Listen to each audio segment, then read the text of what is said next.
بسم اللہ الرحمن الرحیم۔ حضرت حسن بصری رحمۃ اللہ علیہ فرماتے ہیں، کتے کے اندر 10 صفات ایسی ہیں کہ ان میں سے ایک صفت بھی اگر انسان میں پیدا ہو جائے تو وہ بزرگی تک پہنچ جاتا ہے۔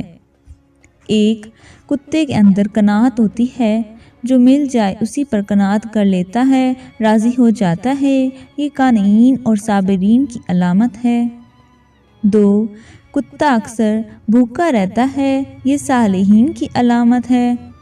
3، کوئی دوسرا کتا اس پر زور کی وجہ سے غالب آ جائے تو یہ اپنی جگہ چھوڑ کر دوسری جگہ چلا جاتا ہے، یہ راضیین کی علامت ہے۔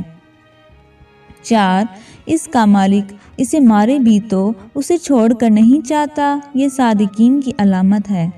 5، اگر اس کا مالک کھانا کھا رہا ہو تو یہ باوجود قوت اور طاقت کے اس کا کھانا نہیں چھینتا، دور سے بیٹھ کر ہی دیکھتا رہتا ہے، یہ مسکین کی علامت ہے۔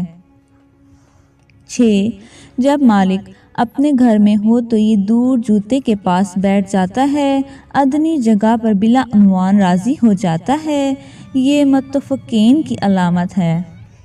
7، اگر اس کا مالک اسے مارے اور یہ تھوڑی دیر کے لیے چلا جائے، پھر مالک اسے دوبارہ ٹکڑا ڈال دے تو یہ دوبارہ آ کر کھا لیتا ہے، ناراض نہیں ہوتا ہے، یہ خاشعین کی علامت ہے۔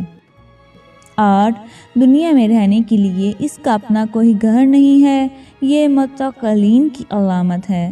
9، رات کو یہ بہت کم سوتا ہے، یہ محبین کی علامت ہے۔ 10، جب مرتا ہے تو اس کی کوئی میراث نہیں ہوتی، یہ زاہدین کی علامت ہے۔ اللہ تعالیٰ نیکی کرنے اور نیکی کی تکمیل کرنے کی توفیق عطا فرمائے ہم سب کو، آمین ثم آمین۔